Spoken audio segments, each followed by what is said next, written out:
guys, how you doing? This is Manga, etc. and I'm here today to make a review for One Piece episode 1051. So this episode has Momo, I guess, conquer his fear. He might be still a little bit afraid of heights, but I guess for the most part, he has conquered his fear. In the last episode, we see him bite Kaido, and via Luffy's words to Momo, Momo realizes, yeah, like, that's true. Like, if I can bite a Yonko, what really do I have to be afraid of? And then we see him flying. And I think at this point of the episode, what Momo has done is he has conquered his fear of flying, but at, I want to say, a ground level.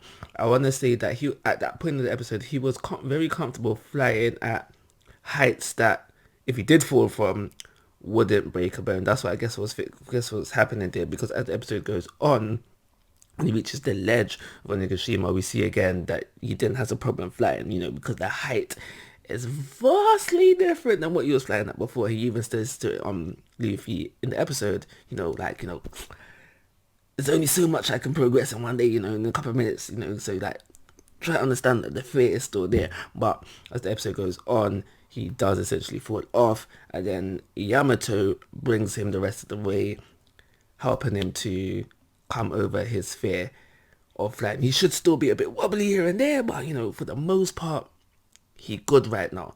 And we learned that dragons don't fly; they grab the clouds and walk in the air. But yeah, we have that. So within the rest of the episode, it's basically action packed, but I want to say, because we never solely focus on one piece of action, it just makes the episode seem like it's over here and over there, and also does make the action seem less exciting. So the most exciting stuff to come out of this episode is we have Luffy have the confidence to take on a Yonko by himself. Should he be able to beat a Yonko by himself at this point in the series? Each to their own on that, but we now know he has the confidence, something that he didn't have not too long ago, because he was willing to fight alongside Law Kid, etc., to try and beat Kaido. But he now has the confidence to do it himself. Where that would take him, you'll see. Anime onlys, you will see. But during his involvement in the episode, we do have him do something that we've only seen Yonkos do with each other. Only something that we've seen Gold Roger, because Gold Roger and Yonko do with each other. I don't want to say, Gold Roger's the king of the pirates. He's not Yonko, but yeah, what I'm getting at here. The splitting of the heavens, as they say in the episode, but the clouds, whatever. And it's because of this, it makes you think, yo, okay, cool, because this is something we've only seen like two Yonkos do with each other. Does that now mean that Luffy is in that tier group? Does it now mean that Luffy is in that tier group? But because of this splitting of the heavens, it leads to both Neko and Dogstorm being able to go back into the Sulong forms, and no more wasting time from them. They finish off their opponents. And now the attacks themselves, not that impressive, but because the anime is on a hype, trying to gas up the fandom as much as possible, they amp up the animation, they over exaggerate the movement, and make it seem more impressive than it truly is. But they were able to finish off their opponents within this episode, thanks to Luffy. What would have happened otherwise, I don't know.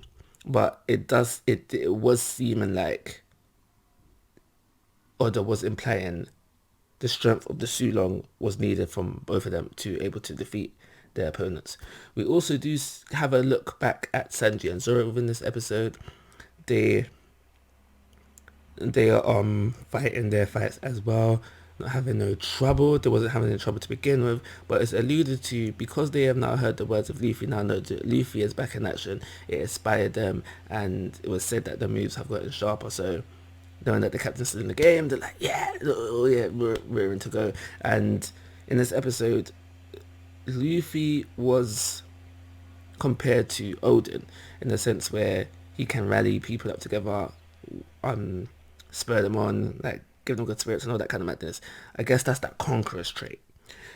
or conquer ill people who have conquered psyche probably capable of the same thing as well. But yeah, he was compared to Odin within this episode.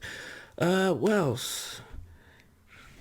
You see the Straw Hats, we see what's her name? Otama.